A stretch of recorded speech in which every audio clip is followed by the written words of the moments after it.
was in the Army for 11 years. Probably got into the Army. I look back and go, why? I'll look back now, it's a no-brainer. My dad was in the Marine Corps in World War II. Landed on 4 islands. My grandfather was in the Army in World War I. My great-great-grandfather was in the Civil War. So there wasn't a family tradition of career military, but there was definitely some programming, if you will, in my youth. So anyway, I got out of college and decided this is what I wanted to do. I went in for specific things I wanted to get, have experiences. And I went into the Army and started out in the infantry and airborne. And a few years into it, I got involved in military intelligence, Army intelligence. And got involved in human intelligence collection, not interrogation. There's other forms of this. And it was great. It was wonderful. It was like living a spy novel for a while. But what I didn't realize at the time, I was very wrapped up in the excitement of it, if you will, the image of it maybe. It was some damaging things were happening to me on the inside. And I was required to, the job was basically lying, for lack of a better word. It was pretending to be something you weren't on a regular basis and getting other people to do things on behalf of our government and to put them in harm's way. And it was all based on me being false, okay? And we justify it like we do these things, there's the enemy and we're doing it for the right cause. Well, anyway, over time, in my 10th year, I said, I'm falling apart. I was crossing the Sunshine Skyway. My last duty station was here in Tampa, and I was crossing the Sunshine Skyway in the middle of the afternoon. I couldn't keep my eyes open. I was literally shutting down. This was happening regularly. I was starting, as I came to realize, having a lot of significant chronic stress symptoms. I was shutting down in a number of ways. I was a casebook example of chronic stress.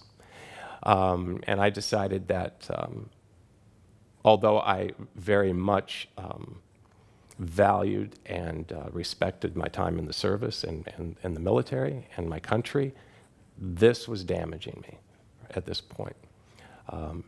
And so I got out of the Army and I resigned my appointment. And I got on a path of I need to do something healthy. I felt I needed to purge. I needed to detox. I saw so much family, emotional, psychological damage in my peers with this job I was doing, this type of job. Alcoholism and broken marriages and dysfunctional family, dysfunctional lives. It seemed like the more successful we were in our job, the less successful we were in our lives. It was so that clearly was some damage happening.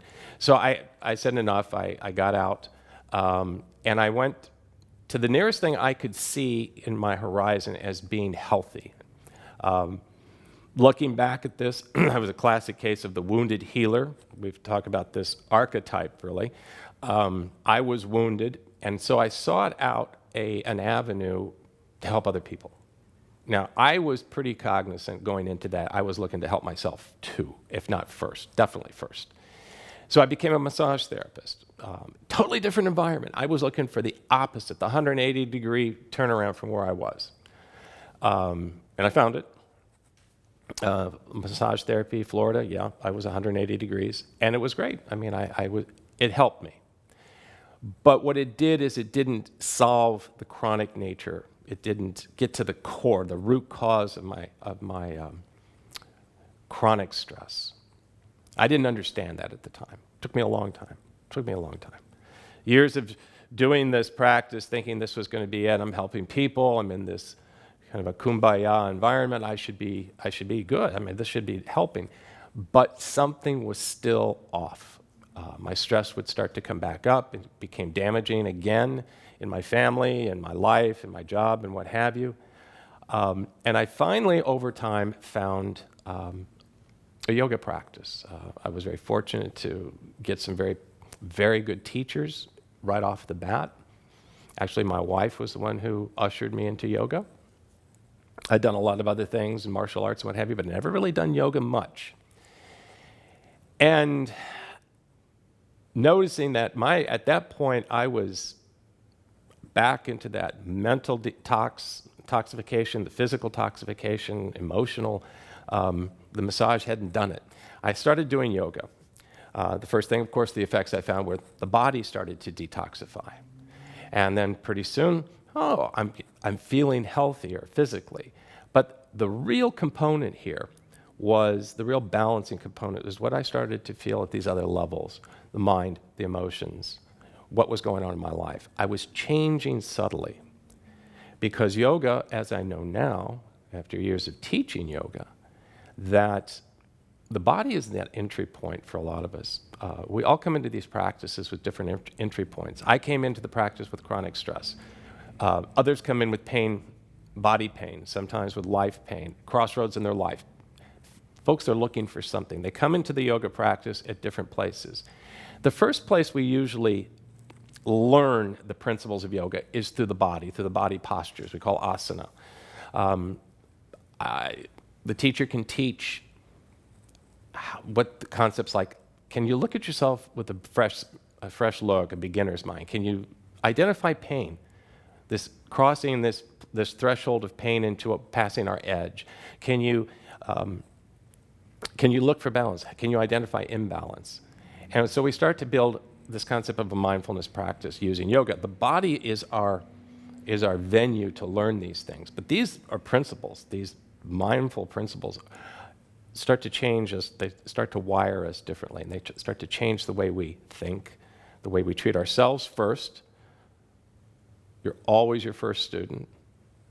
And if I can start to treat myself differently on this little laboratory of a rubber mat, then I get off the mat and I go into my life, and I'm a different person. I'm treating myself differently.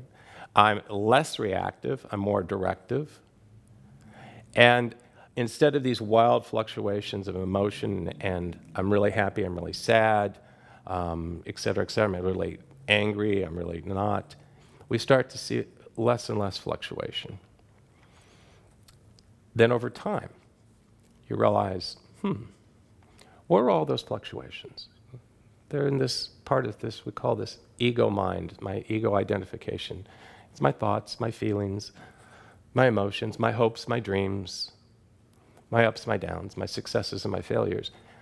But the essence of what yoga teaches, and this was my aha moment, was that the chronic nature of the stress is trying to change all of those things to create happiness, to create peace in my life.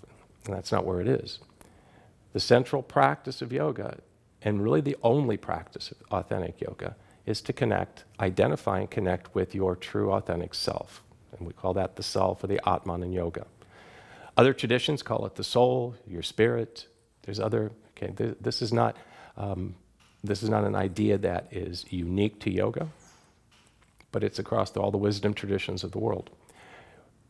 When I realized that my chronic stress was not because the world around me was chaotic, it's because I wasn't connecting to myself. And that was my aha moment. And that is what I try to do with my students, is realizing that all of these practices are peeling away the layers, peeling away those layers of pain, peeling those layers of how we identify ourselves, moving towards identifying and living out of that self. And then we come to a place where we're not doing yoga anymore. We're being yoga. We're living the practice.